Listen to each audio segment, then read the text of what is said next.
Hello guys! Ayan, so ako ulit ang inyong Auntie Arlene. So, ang pag-uusapan naman natin ngayon is kung may plano kang mag-apply dito sa Singapore hanggat bata ka pa, umpisahan mo na.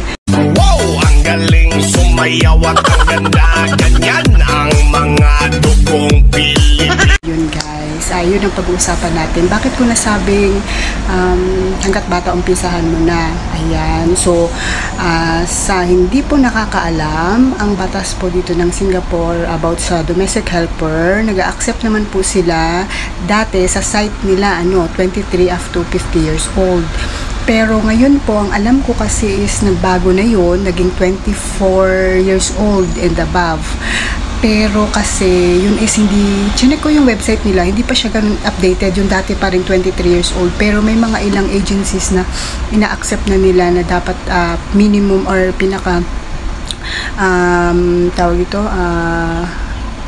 maanong edad is pinakamababa is 24 years old na. Hindi na, may mga ilang agency na hindi na nag-accept ng 23. So yun na yung bagong policy dito guys. So yun, pero meron akong video dyan dati na 23 pataas. Pero kasi nga, syempre habang tumatagal, nagbabago din naman kasi yung mga policies nila, yung mga rules nila pagdating sa mga nag-work dito sa Singapore. So yun, bakit ko sinabi na hanggat bata ka pa? Kasi kahapon guys, ayan, makwento ko lang, ewan ko kung mapanood mo to, net, ayun, so yun ang aking dating katrabaho sa Pinas, ayan, hello, nasa Qatar siya ngayon pero matatapos yung contract niya ngayong October. Tapos nagtanong siya sa akin kung meron akong alam dito na pwedeng applyan, na pwedeng i-recommend sa kanya na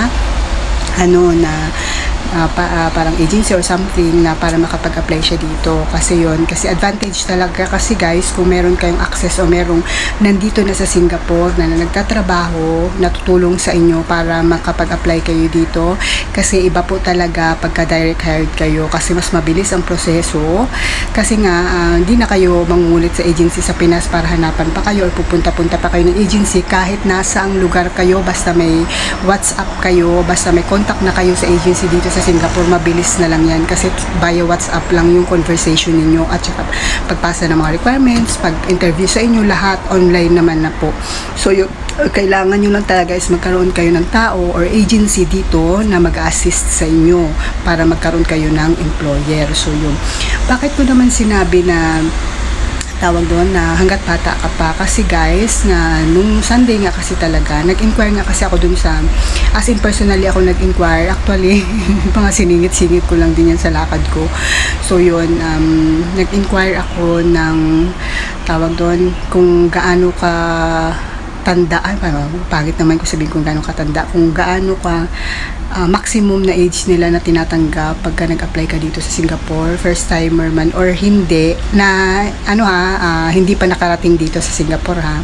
So ang ina-accept lang nila is hanggang 40 years old, whether nakapag ka na Saudi o nakapag ka na sa ibang mga bansa, basta hindi ka pa naka-enter ng Singapore, hanggang 40 na lang yung ina-accept ng agency na napagtanungan ko. At meron din ako na tanungan na ibang agency, via online lang yun din yun dati, na ganun din yung policies nila. So pero hindi ko lang alam kung lahat ng agency is same.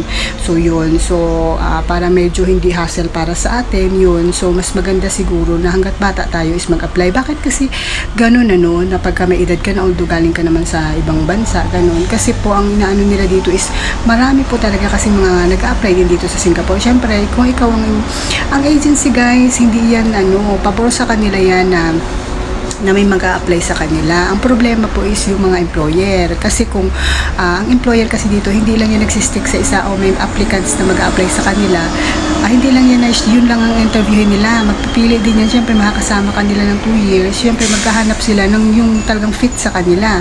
At saka yung siguradong, siyempre, mga sigurista din yan. Although, meron tayong mga insurance, pero siyempre, di ba, yung hassle din sa kanila pag nagkasakit ka or something, yun talaga, health issue din talaga ang pinaka-main doon. Kasi alam naman natin, pag nagkakaedad tayo, is doon na lumalabas yung mga sakit-sakit natin. At saka, pag mas bata kasi, mas flexible kumilos yung ganun. So, yun.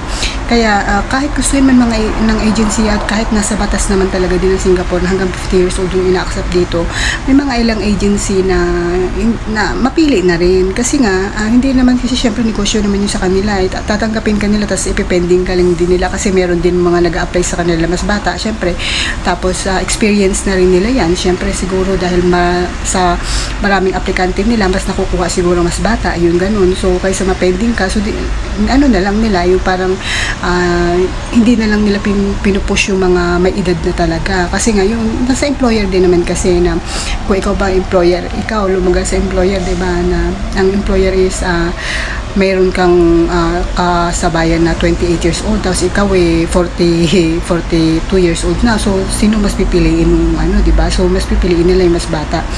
At saka yung sa dati kong amo na kwento niya kasi dati na hindi daw talaga kasi yung kasama ko doon ng confinement lady kasi pag newborn ka kasi guys yung confinement lady nag-hire dyan sila, hindi talaga ikaw kaya hindi mo problema yung first 1 month, 2 months depende kung gaano katagal i-hire yun ng boss mo, ng amo mo, yung mag-aalaga ng baby, hindi ikaw yan hanggang sa matanggal yung cord or yung pagpapaligo or pag-ano ng bata, hindi ikaw mag-assign dyan, hindi mo mai-hands-on yan unless na pagka first time, pagka second or yun pwede na yung mga ama, yung mga ganun yung kasama yung mga lolay, ganun, yun sila na nagtuturo, pero yun nga dati nung sa confinement lady na kasama ko, may edad na rin yun na siya talaga kasi sila talaga may specialist sa mga baby.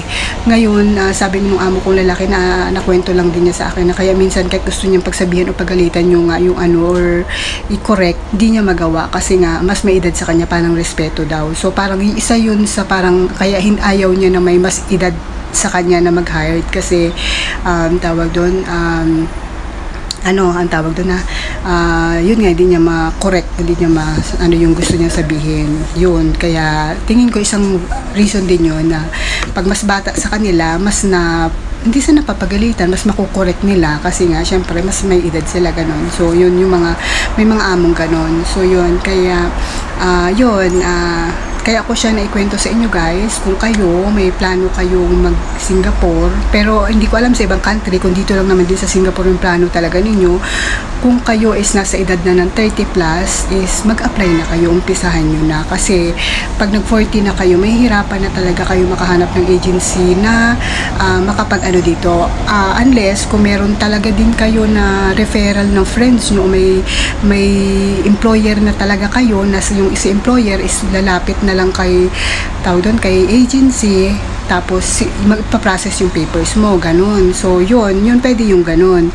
Pero kung ikaw mismo wala ka namang kakilala sa Singapore or may kakilala ka man pero ipapasok ka pa rin nila sa agency or hanapan ka pa rin ng agency tapos may edad ka na, so yun, kaya medyo mahirap pa rin talaga, baka mapending ka rin. So hindi ko sinasabi na hindi ka makaka-apply dito, ganun, pero yung risk, yung possibility kasi is medyo mababa na kasi nga syempre sa maraming din naman na gustong mag-apply din dito kasi nga napakaano din naman ng mga requirements dito, hindi naman ganun talaga kahigpit, hindi ganun karami. So madali lang siya ma-access kasi high school diploma lang din talaga yung pinaka nila, tapos yung passport mo, yung ganun.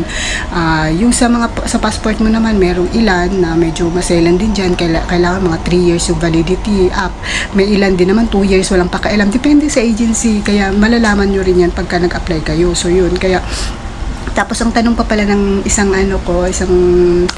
katrabaho ko dati, ayan, magkasama kami dati sa waxing salon doon sa Pilipinas, ayun. So ang tanong niya sa akin is kung may placement fee daw dito sa Singapore. So yun, guys, para sa inyo, wala pong placement fee dito sa Singapore, ang meron po is salary deductions. So ibig sabihin, ganun napaka-safe dito. May mga ilang agency na kino-cover lang nila is dito sa Singapore, ikaw nang bahala mag-cover sa Pilipinas, pero mas mababa yung deductions nila. May ganun na possibility. May mga agency din naman na lahat cover nila, malaki ang deductions nila, pero wala ka nang ilalabas sa Pinas. Ang ilalabas mo lang mga pamasahe mo, allowance mo, pampaserox mo, pampalaminate mo, yung mga ganun lang. Yun, kaya sa hindi nakakaalam na iba-iba din ang patakaran ng mga agency, hindi natin tayo pwede na porque ganito yung naging lahat lahat ng gastos isagot ng agency. Pagpunta mo sa ibang agency mo, ikumpara mo, no, kasi iba-iba sila ng patakaran. So yun guys, kaya tawag dito, kanya-kanyang agency is may, yun nga, may kanya-kanyang patakaran, kaya dapat ano natin, follow natin kung ano yung ano ng agency natin, yun ang sundan natin. Tapos guys, tawag dito, kung yung mga agency nyo na tawag doon, na in-applyan dito sa Singapore is, or kung sino man, kung man nag-agent man kayo, tapos hinihingian kayo ng pera na pang-processing dito sa Singapore, guys, wag nyo nang ituloy dyan kasi baka mamaya mas-scam lang kayo. Kasi guys, dito bawal po yan na magkaroon ng maningil, o yung term, ng kahit sabihin nilang pang-processing fee, hindi yan placement fee, kasi di ba ang placement fee yung maglalabas ka talaga ng pera dyan. Sasabihin sa'yo, hindi yan pang processing yan, hindi po, kung hindi employer mo ang sasagot ng pag-process dito sa Singapore, agency mo. Ngayon, kung sasabihin nila na tawag doon, hindi kasi kailangan mo daw bayaran yung ganito para wala ka ng salary deduction, guys, hindi po pwede mangyari yon. Nako, mag-ingat kayo sa mga ganun kasi baka mamaya mas-scam kayo. Tawag dito, wala po. Or although kung legit man yung agency dito, tapos biglang may agent ka, tapos sasabihin sa'yo magbigay ka ng ganitong halaga, nako guys, wag po. Wala kayong ilalabas na pag sinabing dito sa Singapore, wala po, kasi ang gagastos dito is either agency or employer ninyo. Bawal po yan na kumuha sila ng pera sa atin, sa mga aplikante, bawal po yan nasa batas nila dito. Kaya nga po sinasabi ko paulit-ulit sa mga video ko, ang Singapore po ay sinabi nilang the fine city, kasi lahat ng against sa law nila dito is may multa. So yun, kaya takot yan silang gumawa ng against dito. Ngayon, kahit sabihin mong legit man sila or whatever, kung yung kausap yung tao is i-scam kayo. So yun, kung hihingin sila kung hihingi siya sa inyo ng cash na sabihin pang process sa Singapore, wala pong cash na ilalabas ang aplikante. Pero kung sasabihin sa'yo ng agent mo or yung agency mo na ikaw ang magpaprocess ng ano mo sa Pinas, ikaw ang magbabayad ng medical mo, ikaw magbabayad ng TESDA mo, yung mga ganon, okay lang yun. Maglabas ka doon na, albawa ako, kailangan ko mag-medical, ako doon magbayad ng medical ko. O di, okay lang yun. Ikaw, pumunta ka ng pamedicalan mo, magbayad ka doon, pera mo, at totoo naman talaga ipaprocess yung medical mo. Kumbaga, basta lahat ng gastusin sa Pinas, kung pinakover man yun sa'yo, okay lang. Kasi nga, syempre, talagang ginagawa natin yun. So, ibig sabihin nun, yung agency na nakuha natin dito sa Singapore is, ang cover lang nila yung mga expenses dito sa Singapore, kayo na ang bahala sa Pinas. Pero ang ano ko lang guys, maging tawag doon, maging wise kayo ha. Pag sinabing ganun, during pag-apply nyo pa lang, tanong nyo na agad dyan, iklaro nyo na agad dyan, paano po ba yung salary deduction? Kasi laging tatanda, walang placement, wala kayong lalabas dito sa Singapore. So, paano po ba ang salary deduction? Pag sinabi sa inyo, 2 or 2.5 months lang yung gastos namin, ikaw na bahalang gumastos sa Pinas, okay yon. Pero kung sinabing 4 months yung namin, tas ikaw ang bahala sa Pinas, nako guys, wag na, kasi sa luging-lugi kayo. Yun yung sinasabi ko sa inyo. Kaya ano nun is tawag doon, pagdating ng pag-process sa Pinas, kailangan kung sabihin is ikaw ang gumastos, okay lang yan. Kasi ibig sabihin nun, sa Pinas yun iba naman kasi ang kuwan ng Singapore sa Pinas, yung parang batas nila. Kasi meron din tayong sinusunod na batas sa Pinas, meron din sa Singapore. Basta sinasabi ko lang, pag yung sinagsabi sila sa iyo na ikaw ang gumastos ng dito sa Singapore, kasi kailangan ng gastos sa MOM, kailangan mo maglabas ng pera para sa accommodation mo, para sa pagkain mo, or sa whatever, kailangan mo magbigay sa akin ng 10,000. Naku guys, wag yung gagawin yan. Kasi hindi nga po nagpapalabas ng placement or ng pera ang mga agency or kung ano man dito sa Singapore, bawal sa kanila yan. Ang meron lang po is salary deduction. Ngayon, kung kayo naman po is dinil naman kayo, sinabi sa inyo na wala kang salary deduction, walang expenses, walang ganito, ganyan. So, tuwang-tuwa ka na kasi expect mo, kinaanuhan mo is sa sweldo ka na, ganon, kina 1 month mo. Pero pagdating mo dito sa Singapore is may deductions ka pala, guys. Ano tawag doon? Wag kayong maniwala na sasabihin ng agency sa'yo na wala kang kaltas. Na yun. Pag-process mo ng papers mo sa Pinas, yun na yun. Tapos pagdating dito sa Singapore, wala ka nang gagastusin. Saan ka naman nakakita ng agency na mag-e-effort yan ng ilang weeks or ano na sila ang maglalakad ng may mga gastos yan. Maglakad sa mga papers mo sa mga government dito para ma-process yung papers mo. Tapos na accommodation mo pa kasi hindi ka agad-agad kukunin ng employer mo, yung pagkain mo pa, yung pag ano mo na ng, diba, ng tubig, ilaw, yung mga ganyan. So, libre yun. Napakaswerte naman. At saka sino namang employer ang magbibigay sa inyo ng ganun ka laking, ilalabas sa'yo na i-hired ka nila nang hindi babalik yung pera sa kanila. Parang ang swerte-swerte mo na ng ganun. So yun, pero kung meron siguro ilan lang yun, pero talagang hindi ako naniniwala talaga na lalo pag agency ka na sasabihin sa'yo na wala talaga sila ikakaltas sa'yo. Pagdating mo dito malalaman na lang sa sweldo mo yan na may kaltas ka talaga, guys, kasi wala talagang libre talaga dito na guys, na tawag doon na mag-a-apply ng mga first time papunta dito na talagang yung agency ng Singapore ang gagastos para sa'yo, tapos walang deduction ka na next month may sahod ka na, walang ganun. Transfer siguro o yung mga nandito na nag-work na talaga dito kasi minsan nagko-cover niyan is yung employer, pero maliit lang kasi na halaga na yun parang processing lang ng agency yung babayaran ng employer, maliit na halaga lang yun. Tsaka pag yun, kaya yung iba mga mabait na employer, sila na nagko-cover na, hindi na nila pinapakover sa mga helper kasi minsan kasi guys pag tawag doon nag-transfer kasi or hindi pa natapos ng tawag doon na helper yung kontrata nila, minsan kinukonsider or parang inaano din nila na walang pera or ganun yung helper na to, tapos ipapadidak pa nila yung diba yung ganun, parang may consideration din sila, guys. So yun, kaya maging maingat din tayo, guys. Basta lagi yung tatandaan pag dito kayo mag-apply sa Singapore, walang placement fee ha, tapos salary deduction. So pagdating nyo talaga dito, meron talaga kayong months, depende na lang sa agency nyo kung ilang buwan yung ikakaltas nila sa inyo. Pero kung may agency na magsabi sa inyo na pagdating nyo dito is may sweldo na kayo, guys, huwag din kayo maniwala sa ganun ha. Walang ganun dito. Napakaswerte mo na nun kung talagang marami na naging trending na yung agency na yun, kung sasabihin sa inyong kina isang buwan mo dito is sweldo mo na, walang ganun. Talagang magdididak at nagdididak sila sa sweldo nyo, guys. So yun, kaya yun, yung mga gusto mag-apply dito sa Singapore na wala pa masyadong idea about dito sa Singapore, so yun, dapat maging aware din kayo na yun nga, wala kayong masyadong ilalabas na pera, pero may salary deduction po tayo kasi syempre negosyo is negosyo pa rin. So yun, paano yan, yung negosyo nila kung sila magko-cover lahat ng expenses para sa atin, diba? Walang libre. So yun, okay, yun lang, guys, bye bye.